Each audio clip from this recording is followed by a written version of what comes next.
Bueno, vamos a continuar con el tema 15, que nos quedamos el otro día con una pequeña parte pero muy importante por explicar de este tema 15, que es el tema de la neuroplasticidad. Vimos el otro día, si recordáis, la importancia del tratamiento de fisioterapia cuando hay un ictus y os hice un recordatorio de cuáles son los síntomas y las posibilidades que nosotros podemos tener para afrontar el tratamiento dependiendo de qué arteria era la afectada. Acordaros que las tres principales eran la arteria cerebral anterior, media y posterior. Y todo el trabajo que nosotros hacemos como fisioterapeutas en un paciente neurológico, concretamente con un paciente con ictus, el, eh, el resultado exitoso es gracias a la neuroplasticidad. Que la neuroplasticidad es, como os pongo aquí, lo tenéis en las diapositivas que ya tenéis en el campus virtual, es la capacidad intrínseca de las células nerviosas para varias cosas. En primer lugar, para luchar contra las alteraciones químicas y o estructurales. Esto significa que cuando hay alguna, como puede ser un ictus, se producen daño neurológico, daño de neuronas, y habrá neuronas que mueren, otras neuronas que se dañen, puede ser por la propia estructura, es decir, que la salida de sangre haga que esas neuronas mueran, o puede ser porque haya una descompensación de ciertos componentes químicos. Por eso la neuroplasticidad lo que busca es luchar para que esos daños sean los mínimos posibles. También otro de los objetivos que tiene esta neuroplasticidad es luchar contra lesiones y enfermedades.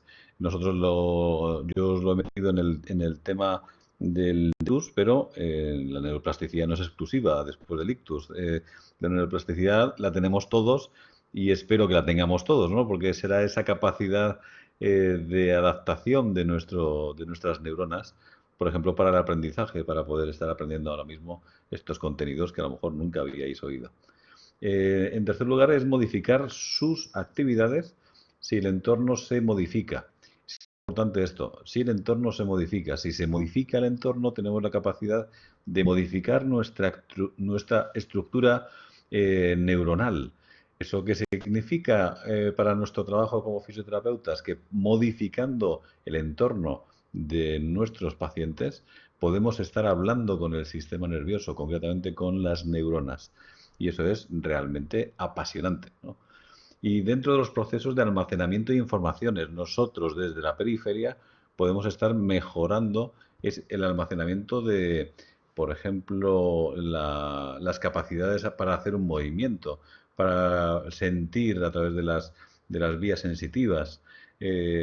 Podemos estar hablando con el sistema nervioso, es lo que quiero que os quede claro. Entonces, claro, ya no somos solamente fisioterapeutas de los músculos, las articulaciones, sino que estamos incidiendo con nuestro trabajo a nivel del sistema nervioso central, de las neuronas concretamente. También otro cuarto objetivo que tiene la neuroplasticidad es formar nuevas conexiones. Hace muchos años se creía que las neuronas y el sistema nervioso en general era algo muy estático, que por ejemplo con las neuronas que nacías, con esas morías y que así se quedaban, que era algo inmutable, ¿no? El primero que describió esa capacidad desde el punto de vista de la biología, por decir así, el padre de las neurociencias, fue un español, ¿no? Al cual le dieron el premio Nobel junto a un italiano, ¿no? Que era Camillo Golgi, y el español que acuñó esta afirmación era el doctor Santiago Ramón y Cajal, del cual hay que conocer un poco más su vida porque fue realmente apasionante y además él un enamorado de las neuronas y además un gran dibujante. Si no habéis visto o leído dibujos, algún libro que tiene muchos de él, os lo aconsejo. También hay por curiosidad, pues ya que sé que sois neurocuriosos y alguno neurofriki incluso, hay una serie muy interesante sobre su vida que Yo en mi web tengo un apartado de Cajal, ¿no? Y hay un enlace a los capítulos de la serie que fue emitida hace años en televisión española sobre la vida de Cajal, que es muy interesante y que os aconsejo también, que puede aportaros conocimientos sobre este hombre y su vida. Y por último, otro de los objetivos de la neuroplasticidad es intentar rehacer conexiones perdidas. Estas conexiones perdidas hay veces que pueden estar silentes, es decir, pueden estar dormidas o pueden estar poco activas y se vuelven a realizar esa conexión más fortalecida, ¿no? Os voy a mostrar ahora una serie de mecanismos de neuroplasticidad que también os lo he dejado en el enlace del artículo, el artículo en el campus virtual, un artículo que publicamos hace años y que lo tenéis ahí redactado, lo podéis leer, es de fácil lectura, aparecen estos mismos esquemas que os voy a mostrar ahora y también ahí en cada uno de los mecanismos pues podéis entenderlo así tranquilamente, leyéndolo. Tenéis el enlace de ese artículo. Eh, Aquí os muestro el primero de los mecanismos de neuroplasticidad. El primero de ellos es recuperación de la eficacia sináptica. Aquí estamos viendo neuronas, hay dos neuronas así en amarillo, otra está en azul. Vemos que, por ejemplo, aparece una lesión que, por ejemplo, es un edema, como os pongo aquí en el dibujo, y ese edema está comprimiendo la neurona amarilla que va a hacer imposible el paso de la información, el impulso eléctrico de la neurona amarilla hacia la neurona azul. Es decir, va a haber un impedimento para que haya conexión, ¿no? Una conexión real. ¿Qué sucede cuando ese edema disminuye y deja de comprimir esa neurona amarilla? Pues que va a volver a la normalidad. Es decir, que aquí no ha habido ningún daño estructural de la neurona amarilla, solamente ha habido una compresión. Por eso es tan importante cuando hay un ictus hemorrágico que ese edema no esté durante mucho tiempo porque puede estar comprimiendo tejido nervioso y generando daño. Entonces, cuando se quita el edema, pues hay veces que no deja síntomas. Esto normalmente se le llama ictus transitorio. Ictus transitorio, que es cuando hay un problema, se quita ese problema y no deja ningún tipo de síntoma. Claro, hay veces que nosotros nos encontramos pacientes que dicen, no, es que he tenido un ictus. Y dicen, no, pero es que mi vecino me ha dicho que ha tenido 7 ictus. Claro, serían transitorios, porque si fueran un ictus con un alto daño, una alta lesión, pues realmente no sería posible, no sería compatible con la vida aguantar 7 ictus, ¿no? Por eso que no hay dos pacientes iguales y hay que comprender cuál ha sido el grado de afectación, el lugar de la lesión, etcétera. De todo esto podéis leerlo tranquilamente en el artículo que os he dejado. En segundo lugar, tenemos como segundo mecanismo el mecanismo de potenciación sináptica. Aquí vemos una neurona amarilla que tiene 4 terminales sinápticos que está conectando con la neurona azul. Por ejemplo, imaginaros que hubiera una lesión que daña 2 de esos terminales sinápticos. Entonces, ¿qué sucede? Que la neurona amarilla quiere seguir emitiendo la misma cantidad de neurotransmisores y antes lo emitía a través de cuatro terminales sinápticos. Si ahora no funcionan, pues entonces va a intentar mandar en la misma cantidad de neurotransmisores a través de los 2 que quedan. Por eso se dice potenciación sináptica, porque se envía más cantidad de neurotransmisor a la hendidura sináptica para que la neurona azul no note que ha habido muerte de esos 2 terminales. Aquí, como yo siempre digo, si fuera una neurona, se convierte en neurona japonesa, ¿no? Que sabéis que los japoneses hacen las huelgas trabajando el doble, ¿no? Cosa que aquí en España y en los países latinos sería impensable. Aquí se hace la huelga no trabajando, ¿no? Entonces, esto sería un mecanismo de una japonesa. Bien, el tercer mecanismo tenemos que es el aumento de la sensibilidad sináptica. Estamos viendo una neurona amarilla que veis que tiene el lugar donde está sinaptando con las neuronas azules. Y, por ejemplo, imaginaros que es una de las ramas, de los terminales se daña. y en lugar de entrar los neurotransmisores por dos neuronas diferentes, por decirlo así, ahora solamente va a entrar por una. Entonces, en este caso, la neurona receptora, que es la amarilla, se hace más permeable, se hace más sensible para que las compuertas estén abiertas para que entre mayor cantidad de neurotransmisor y no percibir que ha habido un daño de la anterior neurona, esa que se ha dañado. Lo que busca, como veis en todos los mecanismos, es intentar que parezca que no ha pasado nada, ¿no? Intentar que hay una función mantenida, que se mantiene la función y que no hay ningún tipo de déficit. Otro mecanismo es la persistencia de hiperinervación. Aquí vamos a entender una cosa interesante. Fijaros, en el periodo prenatal existe una mayor conectividad que en la fase adulta, ¿no? Y esto porque, fijaros, aquí vemos la neurona amarilla, que están llegando 4 terminales sinápticos de una neurona azul, otros 4 de una neurona amarilla, y vemos que en la fase adulta solamente quedan 2. No significa que los otros 2 que antes teníamos del azul, había 4 y ahora tenemos 2, y los otros 2 se murieron. No, sino que se han retraído, ¿no? Se han retraído y solamente se ha quedado aquello que usamos. Por eso es importante, cuanto más estímulo tengamos, cuanto más, más conozcamos, que con mayor conocimiento tengamos, mayor movimiento tengamos, es decir, vamos a tener que usar más conexiones neuronales. Si no hacemos ningún tipo de trabajo intelectual, físico, etcétera, etcétera, pues entonces las neuronas se están volviendo cada vez más pobres, ¿no? Entonces, si tenemos un uso importante de esas neuronas, pues entonces mantendremos lo que usamos.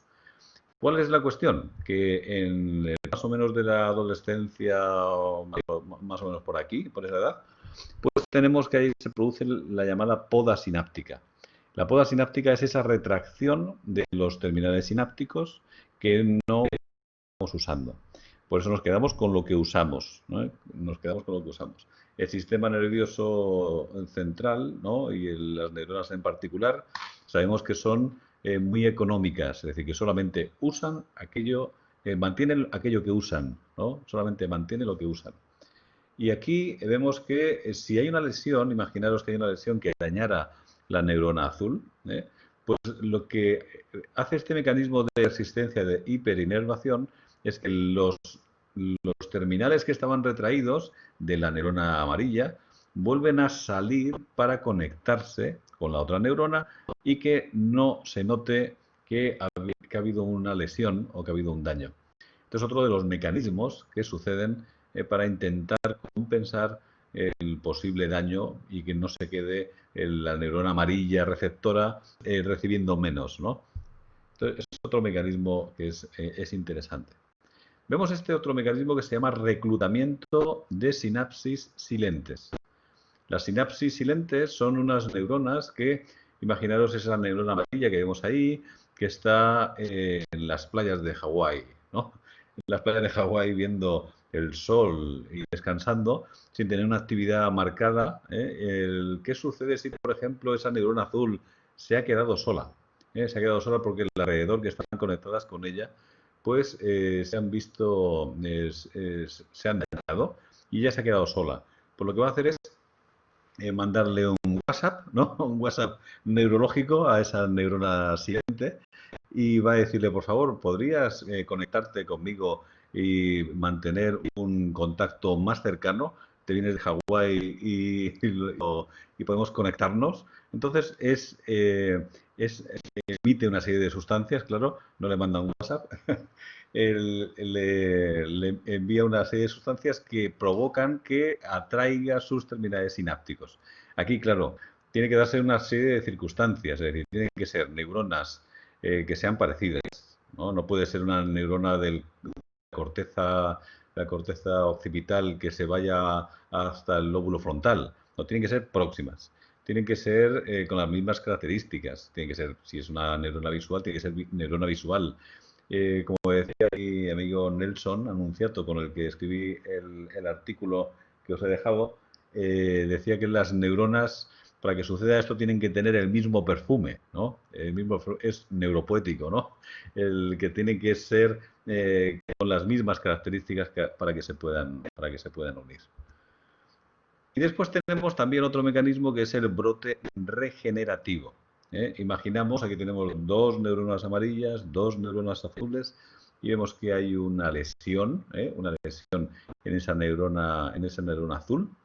Y claro, la neurona amarilla sigue funcionando, es decir, no se ha visto dañada la neurona amarilla. Entonces lo que va es aproximarse a otra neurona azul próxima para no quedarse desconectada.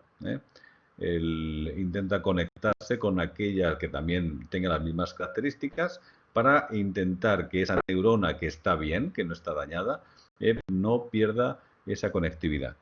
Es otro de los mecanismos, que tenemos.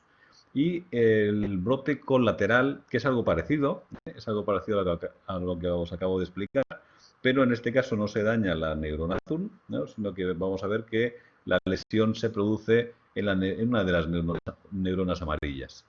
Y aquí lo que sucederá será muy parecido. Entonces, en este caso, la que ha muerto es la amarilla, queda huérfana, entre comillas, la azul, y una amarilla que está próxima le emite un brote colateral. Se llama así, un brote colateral, cuando es la que envía los neurotransmisores a la receptora. Entonces, por eso tenemos todos estos mecanismos, hacen posible que nosotros, cuando hacemos el tratamiento a nuestros pacientes, por ejemplo con ictus, tengamos la certeza que estamos modificando y ayudando a que las neuronas estén haciendo nuevas conexiones. Claro, imaginaros, si nosotros en la fase aguda, no hagamos el tratamiento, ¿no? Desde el primer momento, pues estamos impidiendo que estos mecanismos se produzcan, ¿no? Lo que tenemos que tener claro es que cuando se produce un ictus, hay un primer momento, la duda es si se empieza dentro de las 24 horas o pasadas 24 horas a producirse el ictus. No hay que esperar a empezar el tratamiento, porque acordaros que cuanto antes empezamos, antes estamos ayudando a que estos mecanismos se pongan en funcionamiento. Sí que está demostrado que uno de los periodos en los cuales hay más neuroplasticidad es justo después de las lesiones, por lo tanto no hay que esperar. El problema es que, fijaros, si la neuroplasticidad la usamos mal, pues podemos estar fijando patrones que son erróneos. Por eso, si yo estoy enseñando al paciente justo después de la lesión que no se mueva, porque se queda en la cama sin movimiento, pues entonces el sistema nervioso está interpretando sus neuronas que ese es el patrón normal. Por eso después es mucho más complicado recuperar o restaurar ese patrón o ese patrón de movimiento. Está claro que si empezamos muy pronto, el resultado es mucho mejor. Pensad que los receptores están intactos, ¿no? Imaginaos, tenemos una lesión en la corteza cerebral. Los receptores a nivel de la mano, del pie, del resto del cuerpo están intactos. Lo que falla es el procesamiento de la información, pero no en sí los receptores. Por eso tenemos que trabajar desde la periferia para mantener, como digo yo siempre, las carreteras de información sensitiva limpias, porque sabemos que hay una estrecha unión entre lo sensitivo y lo motor.